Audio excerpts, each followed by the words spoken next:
ሰላም ተመልካቾቻችን የኢትዮጵያ ዜና አገልግሎት የኦንላይን ቴሌቪዥን ነው። የዕለቱን ዜናዎች ይዘን ቀርበናል። በቅድሚያ ማባይት ርዕሶቹን የእርቀ ሰላም ኮሚሽን ሰብሳቢ ካርዲናል ብርሃነ ኢየሱስ ባለፉት ቀናት በተፈጠሩ ሁኔታዎች ምክንያት የእምነት ተቋማት ስጋት የኛም ስጋት ነው ሲሉ ገለጹ። በአዳማ ከተማ ተከስቶ የነበረው የጸጥታ ችግር በመቃለሉ አሁን ወደ መረጋጋት መመለሱን ፖሊስ አስታወቀ።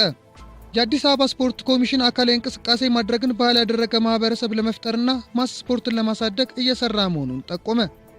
ከውጪ ደግሞ የኬንያ የማውማው ትግል መሪ የነበረው የዲዴ ካማቴ መቃብር ከ62 ዓመት በኋላ ተገኘ የሚለውን ዜና ይዘናል። ከዝርዝር ዜናዎቹ ጋር ይስሐቅ ቀለመወርቅ ነኝ። የእርቀ ሰላም ኮሚሽን ሰብሳቢ ካርዲናል ብርሃነ ኢየሱስ ባለፉት ቀናት በተፈጠሩ ሁኔታዎች ምክንያት የእምነት ተቋማት ስጋት የኛም ስጋት ነው ሲሉ ገለጹ። የሥራ አጥነት ችግር ባለበት ሀገር ድርጅቶች ስራ ለማቆም መገደዳቸው የሀገሪቱ ኢኮኖሚ ላይ ከፍተኛ ጉዳት አድርሷልም ብለዋል። ከዚህ ጥቃትና አመጽ ጀርባ ስር የሰደደ የሞራል ውድቀት አለ ያሉት ካርዲናል ብርሃነ ኢየሱስ የእምነት ተቋማት ዜጎችን በጥሩ ስነ ምግባር በማነጽ ኃላፊነታቸውን መወጣት እንደሚገባቸውም ተናግረዋል። ወላጆች ልጆቻቸውን ሰው አክባሪና አገር ወዳድ እንዲሆኑ በመምከርና በጥሩ ግብረገብ ኮትኩቶ በማሳደግ የድርሻቸውን እንዲወጡ ጥሪያቸውን አስተላልፈዋል። እያንዳንዱ ዜጋ የጋራ ሰላምና ጥቅም ላይ በማተኮር አገሩን መጠበቅ እንዳለበት በመጠቆም ወጣቶች በራሳቸውም ሆነ በሌሎች እምነት ተቋማት ላይ ምንም አይነት ጥቃት ማድረስ አይገባቸውም ያሉት ካርዲናሉ እንዲህ አይነቱ እኩይ ተግባር ማውገዝም እንዳለባቸው አሳስበዋል። የጸጥታ አካላትን በቂ ዝግጅት በማድረግ ህግ ያልሆኑ ድርጅቶችን በንቃት በመቆጣጠርና በማስቆም ኃላፊነታቸውን በብቃት እንዲወጡ አጥብቀው አሳስበዋል።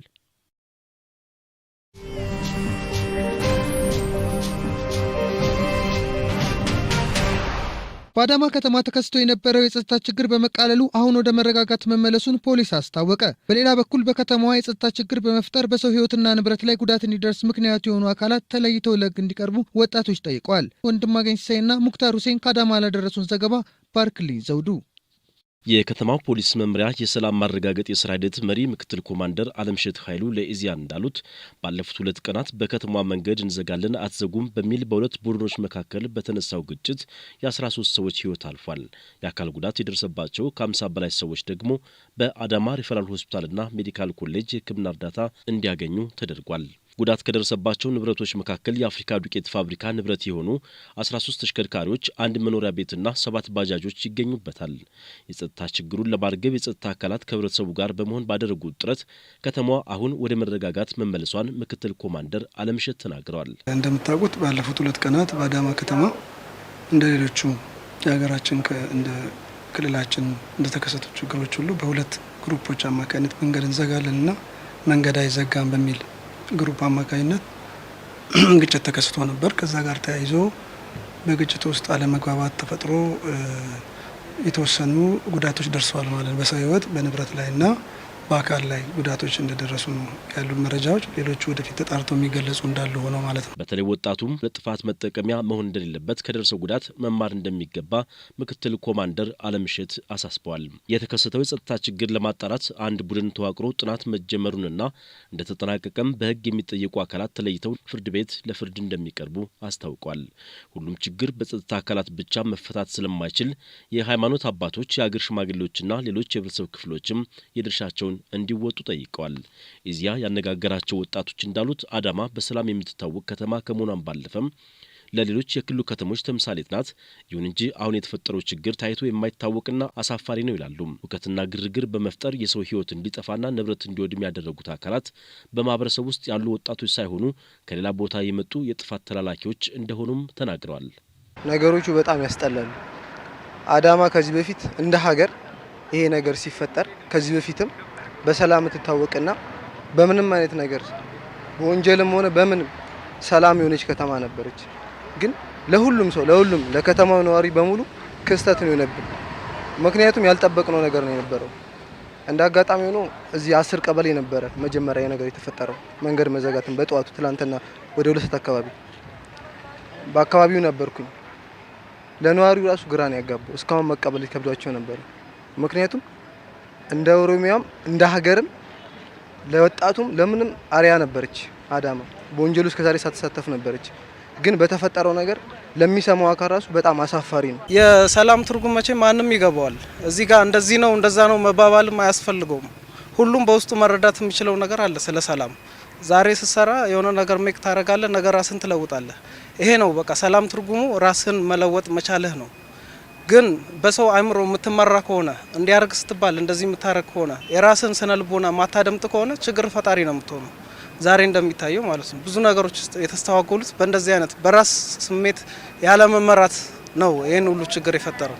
ሁሉም ራሱን ቢያደምጥና ክፉና ደጉን አይቶ ቢለይ ይሄ ሁሉ ነገር አይፈጠርም ነበር።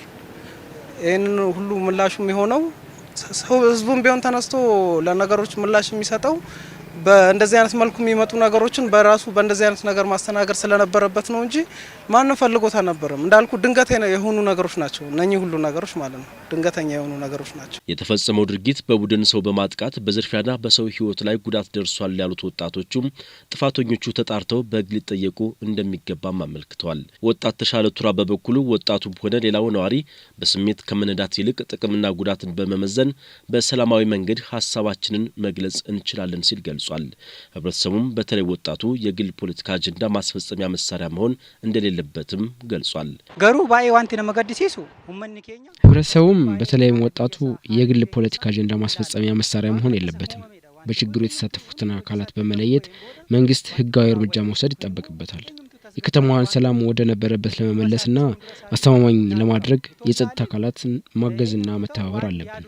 ቤክተኒ ዋንቱ ኮርገ ዳርቡ እንዱራ ልቡ የኙቱ ዱበ ጀራ የኙቱ ዳርባ በችግሩ የተሳተፉትን አካላት በመለየት መንግስት ህጋዊ እርምጃ እንዲወስድባቸውም ወጣቱ ጠይቋል። የነበረው ሁኔታ ሀሳብን በነጻና በሰላማዊ መንገድ መግለጽ ሳይሆን ጎራ ለይቶ አንዱ ባንዱ ላይ የበላይነት ለመያዝ የተደረገው እንቅስቃሴ ተገቢነት የለውም ነው ያለው ወጣቱም። የከተማዋን ሰላም ወደ ነበረበት ለመመለስና አስተማማኝ ለማድረግ የጸጥታ አካላትን ማገዝና መተባበር ይጠበቅብናል ብሏል።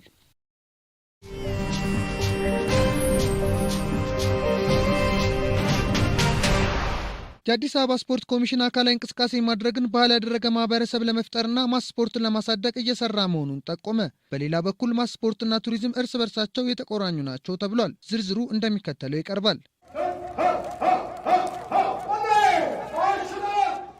በርካታ ሰዎችን የሚያሳትፍ የስፖርት እንቅስቃሴ የሆነው ማስ ስፖርት በውስጡ የተለያዩ ስፖርታዊ ክንውኖች የሚያካትት የስፖርት አይነት ነው። በሀገራችንም ይህ እንቅስቃሴ ከቅርብ ጊዜ ወዲህ እየተዘወተረ መጥቷል። የአዲስ አበባ ስፖርት ኮሚሽን ኮሚሽነር አቶ ዮናስ አረጋይ እንደገለጹት የማስ ስፖርት የስፖርት ሁሉ መሰረት እንደሆነ ነው። 4 መሰረታዊ ነገር ነው እዛ ውስጥ የምናገኘው። አንዱ የስፖርት መሰረቱ ማስ ስፖርት እንደሆነ ያስቀምጣል። ሁለተኛ ታዳጊ ላይ መስራት እንዳለብን ያስቀምጣል። ሶስተኛ የአጠቃላይ ማዞተሪያ ቦታ መስራት እንዳለብን ይቀመጣል። አራተኛ ውድድር ነው። ስለዚህ ከነዚህ ውስጥ በዋነኛነት የሁሉም ስፖርቶች መሰረት የሆነው ማስ ስፖርት ነው። በታዳጊ በማዘውተሪያና በውድድሮች ላይ እየሰራን ያሉት ኮሚሽነሩ ስለ ማስ ስፖርት ጠቀሜታና በቀጣይ ምን መደረግ እንዳለበትም ገልጿል። ማስ ስፖርት ጠቀሜታው በርካታ ነው። አንዱ ጠቀሜታው ማስ ስፖርት በዋነኛነት ከጤናው ጋር በተያያዘ ነው።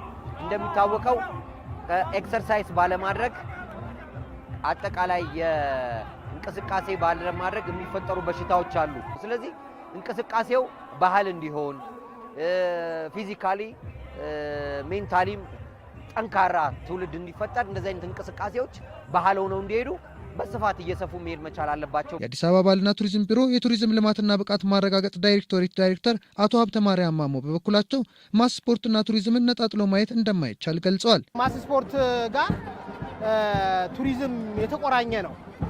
ቱሪዝም በሌላው ዓለም ላይ ስፖርት ቱሪዝም የሚባል አለ። በዓለማችን ላይ ከፍተኛ ገቢ የሚያንቀሳቅስ ነው። በተጨማሪም ዳይሬክተሩ የሀገሪቱንም ቱሪዝም ለማስፋፋት አይነተኛ ሚና አለው ብለዋል። አሁን ራሱን የቻለ የሀገር ውስጥ ቱሪዝም ማስፋፋት ቡድን የሚባል ተቋቁሞለታል። ከዚህ በፊት ያልነበረ ማለት ነው። ስለዚህ በሀገሪቷ ውስጥ ያሉት የስፖርቶች ጋር እየገባ በሀገሪቷ ውስጥ የሚደረጉ እንቅስቃሴዎች ላይ በሙሉ ሰዎች የሚሰበሰቡባቸው ቦታዎች ላይ በሙሉ እየተሰባሰበ እየመጣ እየተገኘ ስፖርታዊ እንቅስቃሴው ውስጥ ቱሪዝምም እንዲገባ ለማድረግ አንድ ቡድን ተዋቅሯል ማለት ነው። ለቀጣይ በየዓመቱ የዓለም ቱሪዝም ቀን ሲከበር የሀገር ውስጥ ቱሪዝም እንዲስፋፋ ከስፖርት ኮሚሽን ጋር በጋራ እንሰራለን። የሀገር ውስጥ ቱሪዝም ላይ ግንዛቤ የምንፈጥርበት መድረክም እንደዚሁ እንፈጥራለን እና አሁን ተጀምሯል። የሚቆም አይደለም፣ በቀጣይነት ያለው ነው። የአምስተኛው ዙር የማስ ስፖርት መርሃ ግብር ባሳለፍነው ሳምንት የአዲስ አበባ ነዋሪዎችን ተሳታፊ በማድረግ መካሄዱ የሚታወስ ነው።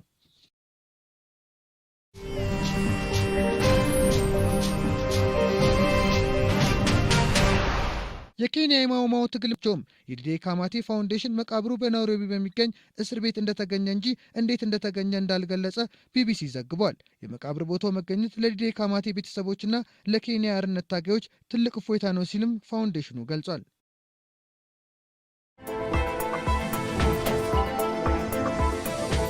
ተመልካቾቻችን የዕለቱ ዜናዎች እነዚህ ነበሩ። ሰላም።